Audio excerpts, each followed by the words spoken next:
you don't sit on your bum when you're on. In winter, yeah. In winter you do, okay. Because I'm on call 24/7, so. Got it. Okay, fair enough. So is it problematic for you to stand? For a few minutes now. For a few minutes? No? Okay. Come forward here. I'm going to move and create some space here. So you can stand actually right as you are. Actually, if you don't mind, just walk to that door and back. I'm just going to get a sense of his walking movement. So as I watch him move, he seems to struggle as he puts weight on his left leg. My nerves kicking my butt at home. You what? The nerves kicking my butt at home. Show me where. Starts about here, and it's about right here. Got it. While you were sitting or when you came up to standing? Sitting, I was getting irritated. Standing usually, or walking usually, mild it down a little bit. Feels better to move about a little bit? But then that starts hurting. If I go too much. Okay. There's never a good button. Fair enough. If you don't mind, I'm going to turn and face the TV here. I'm going to ask you to do some movements, but I don't want you to move beyond what is reasonable. I just want you to see what comes easy before onset of any symptoms. Move recording this way.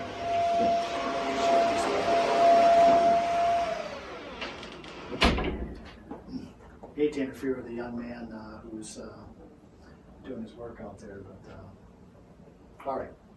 So if you would please, I'm going to have you just go ahead and bend forward to the extent that you can, reaching your fingers towards the floor, and then come back up. Okay, so I heard a groan there. It probably didn't feel great on the return, or going down, or both. Both. Okay. So now think about what he does. He's got to bend and move and twist. Like if he just can't, that's going to make for a long day if he can't move really well in that basic movement. What I'd like you to do now is I'm going to have you, you're going to stay standing, but you're going to slide your right hand down the side of your leg to the extent that you can. And come back. Does that bother some at all? Not too bad. On the up it does, but on the down it feels good. I'm going to have you do that one more time.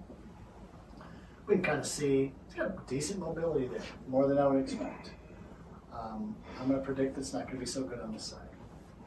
Go ahead and do the same thing on this side. Come back up. How was that? About the same the first go around on the other side. Okay. So I'm going to have you do a movement where you're going to put your hands back here and you're going to press your hips forward and do a little bit of backward bending. What's that like? Painful. Okay. Tight. And back is tight today. So all the movements that you've done so far, which one or two would you say is most bothersome? Most bothersome. In terms of probably backward bending, right? So think about backward bending. A number of you here struggle with backward bending. So I'm going to have you sit on the table and kick off your shoes. That's an issue because if you can't backward bend, then coming to standing just upright is stiff and sore because you might be at the end range of your tolerance.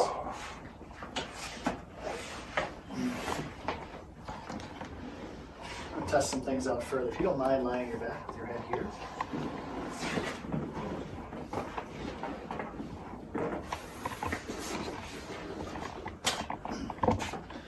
I'm going to raise this table up. This table's got a little bit of a incline there. Good.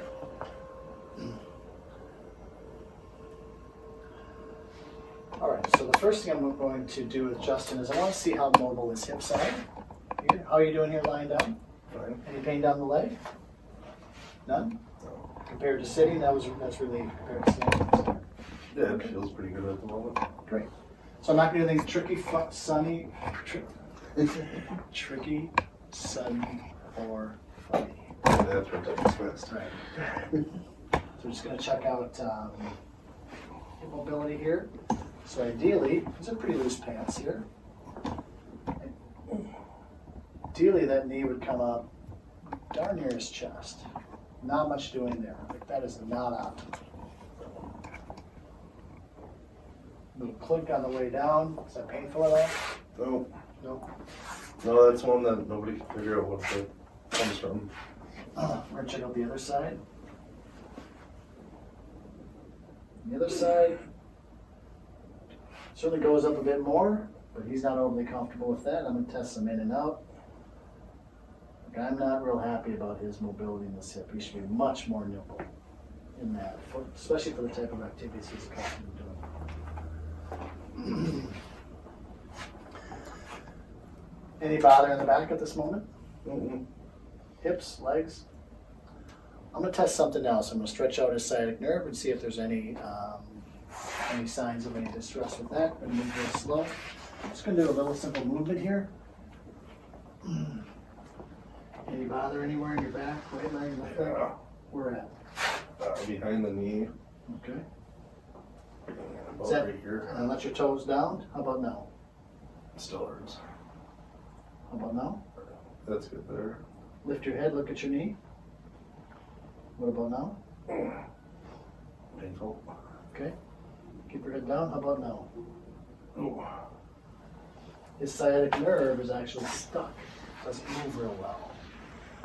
So he's got some irritation in along that, so this is really interesting.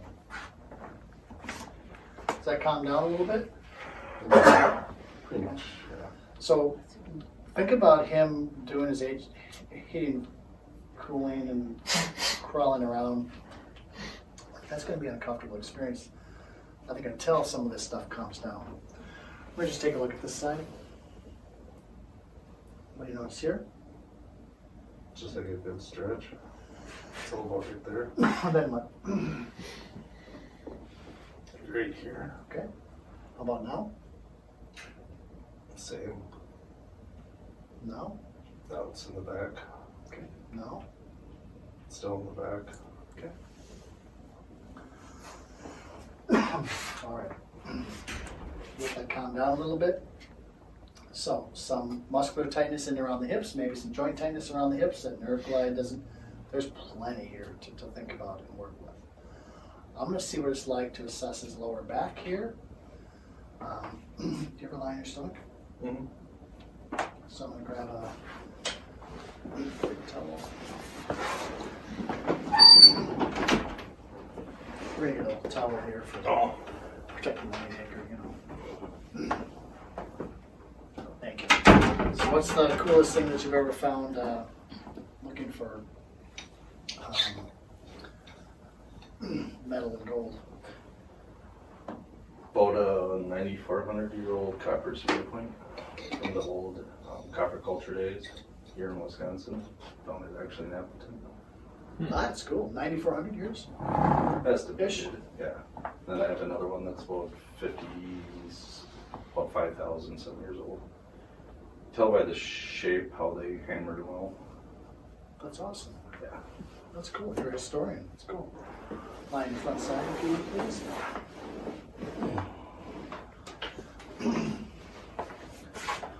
Lift your feet, if you would, please.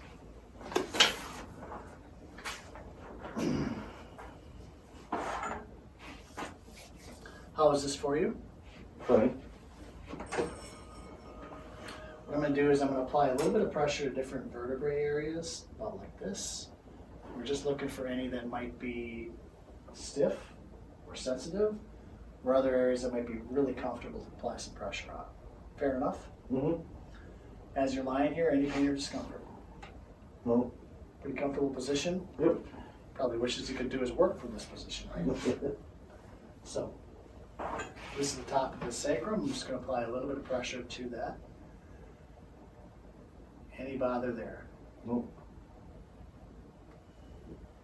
Apply a little pressure just above that. Presumably over its lowest lower back vertebrae. Any bother there? No. How about here? A little pressure, that's all I feel. Here? Nope. Here? Nope. Flexibility is increasing. How about here? Nope. Here? Nope. Getting above that area for the main syndrome area. So you had some stiffness in that lower back. A little bit of bother. How about it out to the side? Anything in here? A little sharp pain. Similar to what you get when your back bothers you? Is that familiar to you? No. No? Different? More of a stabbing. I'm a stabbing pain, but more of a stab. Right now at this Like point? each time you push, it's not like a normal. What I'm doing is applying a little bit of pressure to that joint, just asking, hey, is there some flexibility in that joint? Does that area have some nervous system sensitivity? What areas are maybe needing some attention? How about here? It's fine. We'll do a little bit on the other side. How about it through here? Fine. Here? No bother? The last spot, about two or three vertebrae up, I can feel the back kind of twist. Anything here? No. Here? No. So mostly on his left side, lower 2 to 3 vertebrae here, very sensitive. I'm going to see what we can do to help influence this and see about doing what's called light graded mobilization. It's a hands-on technique where we do an internal joint massage. See if we can't change that irritation in that area. How is the pressure right now? Fine. Any bother right now? Nope.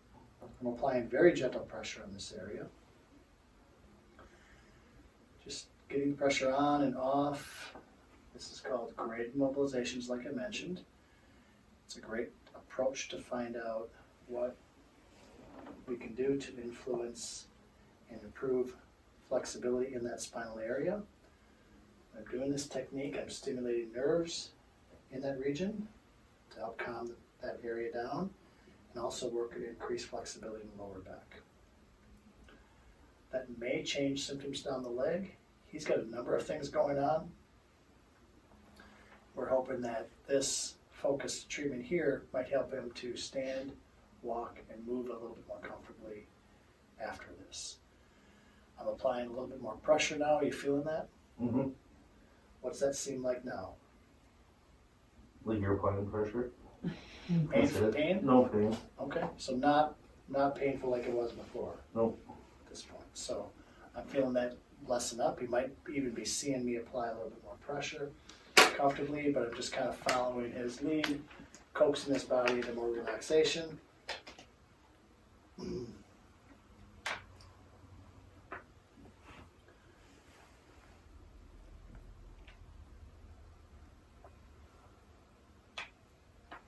I'm going to have you come on up to sitting and then to standing. We'll see what your response is. Just start by sitting, first of all. There's a number of things going on. That's one aspect of it, and we're going to assess what his response is. What's your first response to sitting? Just what do you notice? No, the other side hurts, that side doesn't. Okay. I think this side's pretty good. Come to standing, please. And there's all the pain again. That one right here on both sides. Okay.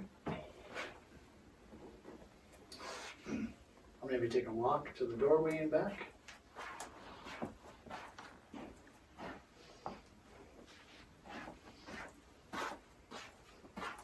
What's it like to put weight through that left leg now? And walk back and forth again. Is he shuffling or is he just walking normal? I think some of that is the sound of his pants that are a little Okay. long. Yeah. So I'm trying to hold him up. Walking seems better. So he doesn't look like he's limping as much or favoring it. That's what I notice. So I like that response, right? Now think about it. Did some things to kind of have his spine, have his tissues talk to me, like, hey, what's aggravating? So we kind of knew what areas to focus on. Did some graded mobilizations. We might take a look at some movements now. If you don't mind, I'm going to have you bend forward once again, see what that's like. And come back up. Compared to before, what was that like? Still hurts. Backward bending, let's see what that's like. That one's actually pretty good. That's huge. That one doesn't hurt as much. That's huge, right? So I am doing the happy dance. This is a terrific outcome. for a couple of reasons. Number one, we identified a number of things that we can intervene with. We can create more flexibility in those spinal vertebrae. We can help increase flexibility of the hips. We can help calm that nervous system down with a number of different techniques. And from a simple joint mobilization technique, he was able to walk better with less limping through that left leg. Forward bending is a little bit better. With this backward bending is massively better. Anytime we can improve backward bending to the extent that we just saw here, that's a really good outcome because it speaks well to two things. Number one, his condition could change, and number two, that will really be valuable for him to pursue that process so that standing upright is easier.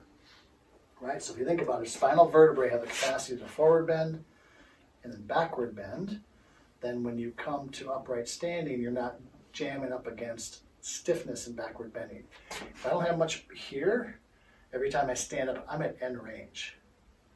So if I don't have a lot of backward bending, it's as if I had normal bending, I was always at the end range. Does that make sense? Because you need to get your spinal vertebrae to stack up in that position. So that's a phenomenal outcome. I appreciate you donating your body to 5-Minute Miracle tonight. So that's a really good outcome. So thank you. So there's maybe a number of questions related to that. There's a lot more to that puzzle that needs to be sorted through, and I'm gonna look to kind of answer some of these questions. So I like this movement is much more smooth, and I like that, right? So is that all he's going to need for treatment? Obviously not. His system was like that his body's been like that for 13 years. His body wants to pull back into some of the old patterns, but appropriate hands-on care would be really useful for him to create more ease of movement, right? So if he gets up on the table and we just make his parts feel nice, that's awesome. Chances are his body wants to pull back into old patterns. So what we need to do is we need to teach him how to start to keep that flexibility with some repeated mobility on a regular basis. So there's some muscle re-education and flexibility things that we'd want to buttress this with and teach him so that he can start to manage this a little bit on his own, maybe once or twice, maybe even 3 times a day. So kind of flexibility things to keep that going. We're going to want to take a look at some of those other areas too. In addition, as his sensitivity and flexibility improve, we're going to want to help strengthen his muscles in that newfound range so he's able to get more muscle protection around that area. And then eventually we can start to work with some of those postural stiffnesses and things that are in his hips so he can bend and move without kind of straining his back. Eventually, we want to get him to a point where he's got a nice, concise package of some flexibility and pain relief exercises and some strengthening exercises. Strengthening exercises he might just do a couple times a week, but the flexibility and pain relief exercise he might do 2-3 times a day, maybe even during his work day. Right? So it's not just, hey, show up and plop up on the table and let's do some stuff to you, but it's how can we get you to stand, move, walk, hold yourself in a more upright posture, and be able to build some strength for the things that you want to be able to do. And that's the goal of intervention, right? So we know we can relieve pain in a number of ways. He could lay on the table and probably get a really good massage, get some pain relief.